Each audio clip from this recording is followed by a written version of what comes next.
ये कहानी है सीतापुर नामक गांव के एक गरीब मोची की, जो गांव में अपनी पत्नी के साथ रहता था। मोची के घर की हालत दिन पर दिन बिगड़ते जा रहे थे। घर में जो भी राशन था वो भी खत्म होते जा रहा था। ऐसे ही एक दिन मोची ने अपनी पत्नी से कहा, अब मुझे यहाँ नहीं रहना। यहाँ ना तो कोई कमाई हो पा रही है और ना ही कोई काम मिलता है। अरे पड़ोस का गांव बहुत बड़ा है, अब मैं वहाँ जाकर अपना मोचीगिरी का काम करूँगा। कुछ दिन घर से दूर रह लूंगा, कम से कम घर का खर्चा चलाने लायक तो कमाई हो जाएगी वहाँ। मोची की पत्नी कहती है, क्यों, वहाँ के लोगों के जूते चप्पल ज्यादा टूटे हैं क्या, जो आपको वहाँ जाकर ही मोचीगिरी करनी है? अरे अपनी जन्मभूमि में रहकर दो सिक्के कमाए नहीं जाते, पराये गाँव जाकर कमाएंगे पैसे। अगले दिन सुबह सुबह मोची चुपचाप अपने जूते चप्पल ठीक करने का सामान उठाकर दूसरे गांव की ओर निकल पड़ा। दोपहर होने तक वो पड़ोस के गांव रामपुर में पहुंच गया। हारा था का मोची जब रामपुर के बाजार में पहुंचा तो हैरान रह गया, क्योंकि वहां तो पहले से ही काफी मोची अपनी दुकान लगाए बैठे थे। मोची खुद से कहता है, अरे यहाँ तो पहले से ही इतने मोची अपनी दुकान लगाए बैठे हैं, ऐसे में मुझ अंजर मोची के पास ग्राहक कैसे आएगा? लगता है यहाँ से भी खाली हाथ ही जाना पड़ेगा। नहीं नहीं, खाली हाथ घर भी तो नहीं जा सकता। तभी मोची को ग्राहकों को अपने पास बुलाने की एक युक्ति सूझी। उसने अपनी दुकान लगाई और उस पर एक बोर्ड लगाकर बड़े बड़े शब्दों में लिख दिया, जूतों का अस्पताल, हमारे यहाँ जूतों का इलाज किया जाता है। और ग्राहकों को बुलाने लगा, नए जूते बनवा लो, नए जूते बनवा लो, या अपने पुराने जूते बिल्कुल नए जूतों की तरह बनवा लो। लोगों ने जब ये सब देखा तो उन्हें कुछ नया देखने को मिला। तभी एक ग्राहक आकर कहता है, जूतों का अस्पताल? अरे भाई मोची, मेरे इन जूतों का इलाज तो करो। मोची कहता है, हाँ हाँ सेठ जी, अभी कर देता हूँ। मोची अपने छोटे से अस्पताल पर बैठकर सेठ के जूतों का इलाज करने लगा। मोची, ये लीजिए, अब आपका जूता बिल्कुल स्वस्थ है। ग्राहक कहता है, अरे भाई वाह, कितना हुआ इसका इलाज का खर्च? मोची कहता है, बस साहब सिर्फ एक तांबे का सिक्का। ग्राहक, लो ये लो। ऐसे ही दूसरा ग्राहक मोची के अस्पताल में अपने जूतों का इलाज कराने आया। मोची ने जूतों का इलाज कर दिया, पैसे लिए और बाकी ग्राहकों का इंतजार करने लगा। शाम को मोची, आज तो मैंने बहुत पैसे कमा लिए हैं, अगर मैं ऐसे ही काम करता रहा तो बहुत पैसे जमा कर लूंगा और एक घोड़ा खरीदूंगा। इस तरह उसने बहुत मेहनत से काम किया और कुछ ही दिनों में 4 सोने के सिक्के जमा कर लिए। उनमें से उसने 2 सोने के सिक्कों के बदले एक व्यापारी से एक घोड़ा खरीदा और घर लौटने का फैसला किया। अगले दिन उसने अपना सारा सामान बांधा और घर के लिए निकल पड़ा। जाते समय रास्ते में उसे एक घने जंगल से गुजरना पड़ा, जहाँ उसने डाकुओं का एक झुंड देखा। डाकुओं को देखकर मोची, हे भगवान, ये तो डकैत लगते हैं। ये डकैत मेरा सारा पैसा ले जाएंगे और मैं फिर से एक बार गरीब बन जाऊंगा। अब मैं क्या करूं? पर मोची बहुत चतुर था, उसने हिम्मत नहीं हारी और उसने एक योजना बनाई। उसने एक सोने का सिक्का घोड़े के गले में बांध दिया और आगे चला। चोरों ने उसे पकड़ लिया। एक चोर, अरे ओ, फटाफट अपना सारा पैसा निकालो, चलो जल्दी करो। मोची कहता है, देखो मैं एक गरीब मोची हूँ, मेरे पास इस घोड़े के सिवाय और कुछ नहीं है, कृपया मुझे जाने दो डाकू भैया। जैसे उसने ये कहा तभी घोड़ा रेका और उसके गले से वो सोने का सिक्का नीचे जमीन पर गिर गया। ये देखकर डाकू कहता है, अच्छा मक्कर झूठे, हमसे झूठ बोलने की तेरी हिम्मत कैसे हुई? अगर तेरे पास कुछ नहीं था तो ये सोने का सिक्का तेरे पास कहाँ से आया? मोची कहता है, रुकिए रुकिए, अभी मैं आपको सब सच बताता हूँ। दरअसल ये घोड़ा सोना उत्पन्न करता है, इसी वजह से मुझे सारे पैसे मिलते हैं। ये सुनकर डाकू कहता है, ठीक है, ये घोड़ा तुम्हें हमें देना होगा, तभी हम तुम्हें यहाँ से जिंदा जाने देंगे। मोची कहता है, बिल्कुल भी नहीं, अगर मैं तुम्हें इसे दे दूंगा तो मेरे पास कुछ भी नहीं बचेगा। डाकू कहता है, चलो हम तुम्हें इसके बदले 50 सोने के सिक्के देंगे। मोची कहता है, ठीक है, पर एक बात का ध्यान रखना कि बारी बारी अपने साथ इस घोड़े को रखना, वरना आखिर में तुम सब पैसे के लिए लड़ते ही रह जाओगे। इस तरह मोची ने अपनी चालाकी से अपना घोड़ा बेच दिया और घर लौट आया। वो बहुत खुश था कि उसे सोने के सिक्के मिले थे। इस पैसों से उसने अपने गाँव में ही थोड़ी सी जमीन खरीदी। इस बीच डकैत भी घोड़े को लेकर अपने अड्डे पर पहुंचे। वहाँ डकैतों के सरदार ने अपने आदमियों से कहा, इस झुंड का सरदार होने के नाते इस घोड़े को सबसे पहले मैं रखूंगा। उन सब ने अपने सरदार की बात मानी और उस रात सरदार अपने अड्डे पर उस घोड़े के साथ सो गया। अगली सुबह जब वो उठा तो उसने देखा कि वहाँ अस्तबल में कुछ भी नहीं था। उसने पूरा अस्तबल सही से देखा पर उसे कुछ भी नहीं मिला। वो जान गया कि उस मोची ने उसे बेवकूफ बनाया है। इस बीच एक और डकैत वहाँ आया और बोला, सरदार आपको सोना मिला? हमें भी बताइए कि कितने सोने के सिक्के घोड़े ने उत्पन्न किए। सरदार कहता है, तुम खुद ही ये पता लगा लोगे जब आज रात तुम खुद इस घोड़े को रखोगे। सरदार ने किसी से कुछ भी नहीं कहा क्योंकि वो अपने आप को बेवकूफ साबित होने नहीं देना चाहता था। ऐसे ही एक एक करके सभी डकैतों ने घोड़े को अपने साथ रखा और उनमें से किसी को भी कुछ भी नहीं मिला। वो सब समझ गए कि उन्हें बेवकूफ बनाया गया है। आखिर में सब कहने लगे, उस मोची ने हमें बेवकूफ बनाया है, अब हम उसे सबक सिखाएंगे। सरदार, उसने साधारण सा घोड़ा हमें 50 सोने के मोहरों में बेचा है।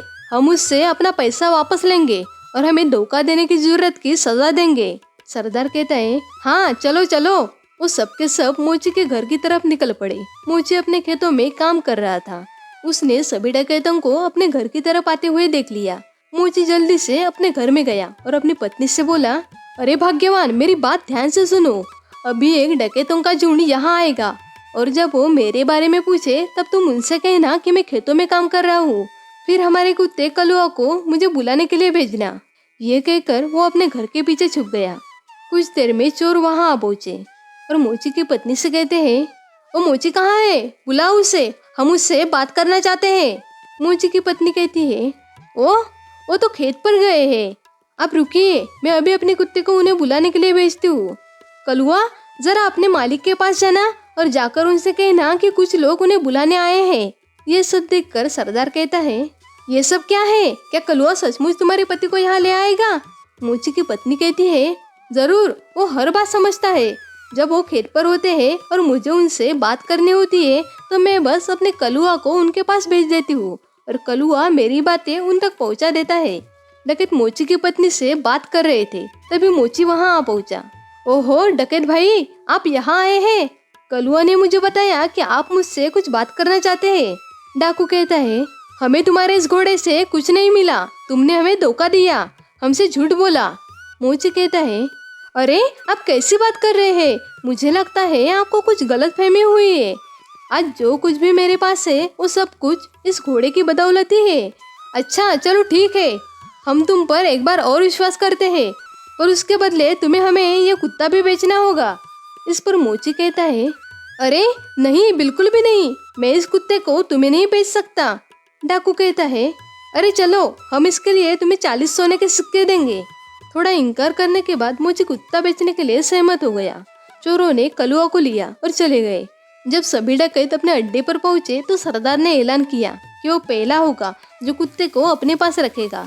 बाकी डकैतों ने भी उसकी आज्ञा मानी और चले गए। सरदार ने अपने बेटे शामू को बुलाया। सुनो शामू, अब मैं बाहर जा रहा हूँ, अगर मेरी जरूरत पड़े तो इस कुत्ते को मुझे बुलाने के लिए भेज देना। शामू कहता है, जैसा आप कहो पिताजी। तभी कुछ देर बाद एक डकैत को अपने सरदार से एक काम आन पड़ा। उसने शामू के पास जाकर सरदार को बुलाने के लिए कहा। शामू उनसे कहता है, आप रुकिए, मैं तुरंत उन्हें बुलावा भेजता हूँ। कलुआ, जा और जाकर पिताजी से कहना कि कोई आया है। कलुआ सरदार के अड्डे से भागा और बजाय सरदार के पास जाने के वो सीधा मोची के पास गया। जब सरदार घर वापस आया तब उसने देखा कि कलुआ वहाँ नहीं था। वो जान गया कि कलुआ जरूर अपने मालिक के पास गया होगा। वो अकेला फिर से मोची के घर गया। सुनो, क्या कलुआ तुम्हारे पास आया हुआ है? मोची कहता है, हाँ हाँ, वो यहाँ आया है। मेरे ख्याल से उसे जरूर मेरी याद आ रही होगी। मेरी मानिए तो उसे थोड़ा सा समय दीजिए, अंत में वो आपको अपना मालिक स्वीकार करने ही लगेगा। पर सरदार कलुआ को वापस ले गया और उसने उसे अगले दिन अपने साथी को दे दिया। कलुआ सारे डकैतों के पास एक एक करके रहा, पर वो हर दिन मोची के पास वापस लौटा था। सबने ये जान लिया कि एक बार फिर से मोची ने उनको बेवकूफ बनाया है। उन सब ने विचार विमर्श किया कि इस बार हम बेवकूफ नहीं बनेंगे। मैं उस मोची को अब सबक सिखाऊंगा। इस बार सारे डकैत मोची के घर पहुंचे। उन्होंने मोची की एक न सुनी और मोची को एक बोरे में डाला और उससे लेकर वहां से चल दिए। मोची चुपचाप बोरे में पड़ा रहा। रास्ते में वो सब एक मंदिर के पास से गुजरे। तभी एक डकैत ने कहा, सरदार, गर्मी बहुत ज्यादा है, क्यों ना कुछ देर यही आराम किया जाए। सरदार भी उसकी बात मान लेता है और वो सब मोची को वही छोड़कर मंदिर में आराम करने के लिए चले जाते हैं। तभी सुअरों का एक झुंड वहां से गुजर रहा था और जब मोची ने सुअरों की झुंड की आवाज सुनी तो मोची को एक उपाय सूझा और उसने तेज आवाज में चिल्लाना शुरू किया, मैं ऐसा नहीं करूँगा, मैं ऐसा नहीं करूँगा, मुझे छोड़ दो, मुझे जाने दो। सुअरों के मालिक ने उसकी आवाज़ सुनी और वो उसकी ओर आया। अरे रुको रुको, क्या हुआ? तुम क्या नहीं करोगे? किसने तुम्हें इस बोरे में डाला? अंदर से मोची उससे कहता है, मेरी शादी जबरदस्ती जमींदार की बेटी से करवाने जाते हैं, पर मैं शादी नहीं करना चाहता। ये सुनकर सुअरों का मालिक उससे पूछता है, क्यों भाई, तुम पागल हो? अगर मैं तुम्हारी जगह होता तो मैं यकीनन उसकी लड़की से शादी करता।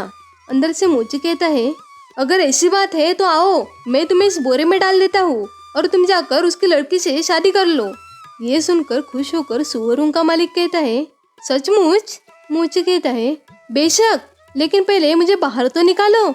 सुअरों के मालिक ने मोची को बोरे से बाहर निकाला और खुद बोरे के अंदर घुस गया। मोची ने उसे बांध दिया और उसके सुअरों को लेकर वहां से चला गया। शाम को डकैत मंदिर से बाहर आए और बोरे को लेकर वहां से चले गए। डाकू ने कहा, क्यों ना इस मोची को हम यहाँ इस कीचड़ में फेंक दे, इसे अच्छा सबक मिल जाएगा। डकैतों ने उसे कीचड़ में फेंक दिया और वहां से चले गए। वापस आते समय उन्होंने मोची को सड़क पर देखा और वो हैरान रह गए। डाकू मोची से पूछता है, अरे तुम यहाँ कैसे पहुँचे? मोची उनसे कहता है, डकैत भाई, उस कीचड़ के नीचे एक जादू स्थान था और वहाँ बहुत सारा सोना था और बहुत सारे सुअर उस सोने की रखवाली करते थे। मैं इन सुअरों की मदद से वहाँ से आया और कुछ सोना भी अपने लिए लेकर आया हूँ। अब फिर से वही जा रहा हूँ। ये सुनकर डाकू कहता है, सुनो, हमें उस जादुई स्थान पर ले चलो और खबरदार, तुम वहाँ रखे सोने को हाथ भी नहीं लगाओगे। मोची कहता है, पर मैं। बीच में ही डाकू कहता है, जैसा मैं कहता हूँ वैसा करो, ठीक है? अगर तुम हमें वहाँ नहीं लेकर गए तो तुम यहाँ से जिंदा नहीं जाओगे। डकैतों का झुंड उस कीचड़ के पास आ पहुंचा और एक एक करके कीचड़ में कूद गया, लेकिन किसी के हाथ कुछ भी नहीं लगा और इस तरह फिर एक बार मोची ने अपनी चतुराई से अपनी जान बचा ली। दोस्तों, इस कहानी से हमें ये सीख मिलती है कि कठिन समय पर बिना डरे अपनी समझदारी और अक्ल से लिया फैसला आपकी जान भी बचा सकता है। ऐसे ही और कहानियाँ सुनने के लिए हमारे चैनल को सब्सक्राइब कीजिए और बेल आइकॉन भी प्रेस कीजिए। मिलते हैं आपसे अगली कहानी में, तब तक के लिए बाय।